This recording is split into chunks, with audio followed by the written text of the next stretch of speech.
Assalamualaikum warahmatullahi wabarakatuh. Pertama-tama Bapak ucapkan selamat karena kalian telah berhasil naik ke kelas 11 ini ya.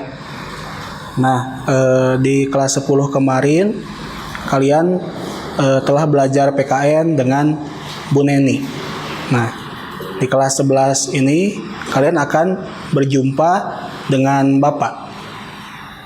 Pertama, Bapak akan memperkenalkan diri Bapak. Nama Bapak Pak Asep Kuat, nama yang cukup unik ya. Kemudian alamat Bapak di Cileunyi. Kemudian tempat tanggal lahir Bapak di Bandung 27 Juli 1986. Nah, pertama yang akan Bapak bahas ialah mengenai kontrak belajar ya. Nah, ada beberapa hal yang harus kalian perhatikan selama belajar PKN ini. Pertama, Bapak harapkan kalian bisa membaca materi yang Bapak berikan pada kalian dengan baik-baik. Kemudian setelah itu kerjakan tugasnya. Nah, Bapak harapkan apabila ada pertanyaan bisa kalian langsung WA ke Bapak. Mungkin nanti ada pertanyaan-pertanyaan yang kalian ingin tanyakan sama Bapak, atau ada materi yang kurang kalian pahami, maka bisa langsung nge-WA ke Bapak. Kemudian mengenai penilaian yang akan Bapak perhatikan, pertama adalah tugas ya. Tugas ini harus dikerjakan dengan tepat waktu ya. Kalau telat, maka tidak akan diterima oleh Bapak. Kemudian penilaian yang kedua ialah penilaian ulangan harian. Setelah ulangan harian ada PTS, penilaian tengah semester, dan terakhir ada PAT, penilaian akhir tahun. Kemudian jika nanti ada nilai kalian yang di bawah KKM, maka akan Bapak kasih remedial yang harus kalian kerjakan. Nah, itu kontrak belajar yang harus kalian taati ya. Nah, sekarang langsung saja kita masuk ke bab pertama dalam mata pelajaran PPKN di kelas 11 ini. Di dalam bab pertama ini kalian akan belajar mengenai kasus-kasus pelanggaran HAM dalam perspektif Pancasila. Nah, tentu saja Bapak yakin kalian sudah belajar mengenai HAM ini di waktu SMP ya. HAM ini singkatan dari Hak Asasi Manusia. Sedangkan pengertiannya, HAM ini adalah hak yang berasal dari Tuhan Yang Maha Esa yang sudah kita dapatkan sejak kita lahir. Nah, apa saja macam-macam HAM? Pertama ada hak pribadi. Hak pribadi ini terdiri dari, pertama, hak memeluk agama. Kita sebagai manusia berhak untuk memeluk agama sesuai dengan kepercayaan kita masing-masing. Dan ini diatur di dalam pasal 29 ayat 2 ya. Di dalam Undang-Undang Dasar 1945. Kemudian hak pribadi yang kedua ialah hak menyatakan pendapat. Kita sebagai warga negara berhak untuk menyatakan pendapat kita kepada pemerintah ya. Kita bisa ngasih kritikan kepada pemerintah apabila ada kebijakan pemerintah yang dirasa merugikan rakyat. Kemudian hak yang kedua, HAM yang kedua, macam-macam HAM yang kedua ialah hak politik. Kita bisa memilih dan dipilih dalam pemilu. Kalau kalian sudah berusia 17 tahun, maka kalian nanti bisa memilih presiden, memilih anggota DPR, memilih bupati, atau memilih gubernur ya. Dengan syarat kalian harus 17 tahun dan mempunyai KTP tentu saja.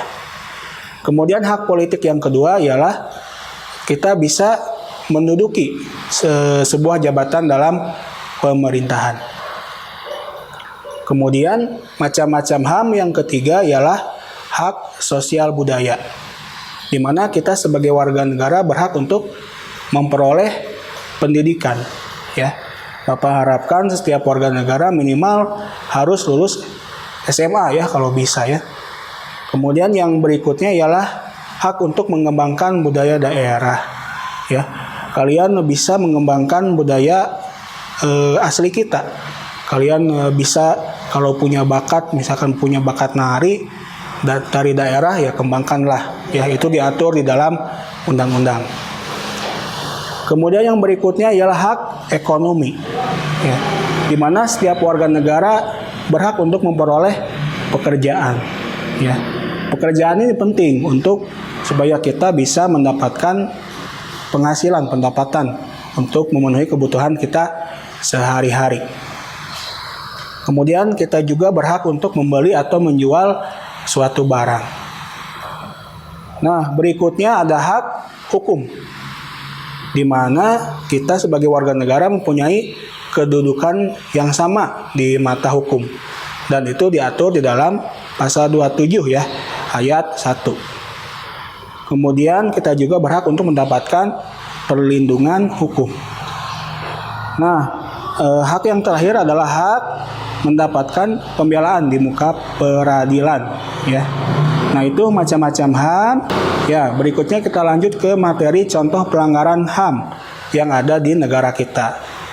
Pertama, kita tahu ya, kasus pelanggaran HAM antara lain kasus terbunuhnya aktivis HAM Munir.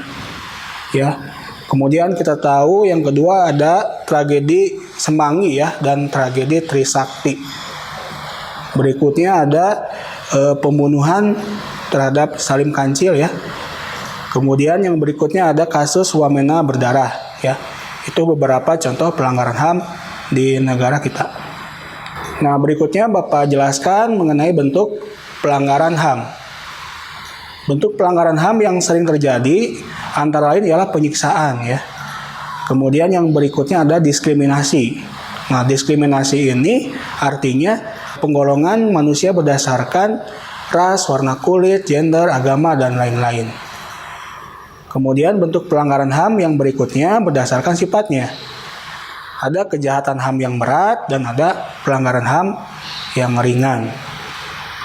Nah, kemudian bentuk pelanggaran HAM berdasarkan Undang-Undang Nomor 20 Tahun 2000. Di mana yang pertama ada yang dinamakan dengan genosida. Apa itu genosida? Genosida ini ialah pemusnahan massal terhadap suku tertentu, terhadap ras tertentu ya. Dan ini pernah dilakukan oleh tentara Amerika ya di Amerika. Pada saat itu tentara Amerika memusnahkan suku Indian ya untuk kepentingan mereka sendiri ya. Nah, kemudian yang berikutnya ialah kejahatan terhadap kemanusiaan. Ini bentuknya bisa pembunuhan, penyiksaan, pemerkosaan, dan diskriminasi. Nah, berikutnya ialah penyebab pelanggaran hak asasi manusia. Ada dua faktor ya. Ada faktor internal dan faktor eksternal yang menyebabkan pelanggaran HAM. Pertama, faktor internal, di mana manusia memiliki sikap egois atau terlalu mementingkan dirinya sendiri. Kemudian yang kedua adalah rendahnya kesadaran HAM ya yang dimiliki oleh seseorang. Dan yang berikutnya adalah tidak adanya sikap intoleran ya atau sikap tidak toleransi. Nah, berikutnya adalah faktor eksternal. Faktor eksternal antara lain pertama adalah penyalahgunaan kekuasaan. Berikutnya adalah ketidaktegasan aparat penegak hukum. Kemudian yang ketiga adalah penyalahgunaan teknologi. Dan yang terakhir adalah kesenjangan sosial dan ekonomi yang tinggi. Nah, itu materi yang dapat Bapak sampaikan di pertemuan pertama ini. Apabila ada materi yang kalian kurang pahami, silakan kalian langsung bisa WA ke Bapak ya. Oke, Bapak rasa cukup untuk hari ini ya. Oh ya, Bapak lupa, Bapak akan ngasih tugas ya. Ada latihan soal yang harus kalian isi ya. Jumlahnya 5 soal bisa kalian isi, dan nanti kalau udah selesai bisa langsung ya di learning, nanti akan Bapak cek. Oke. Nah, sekian untuk pertemuan kali ini.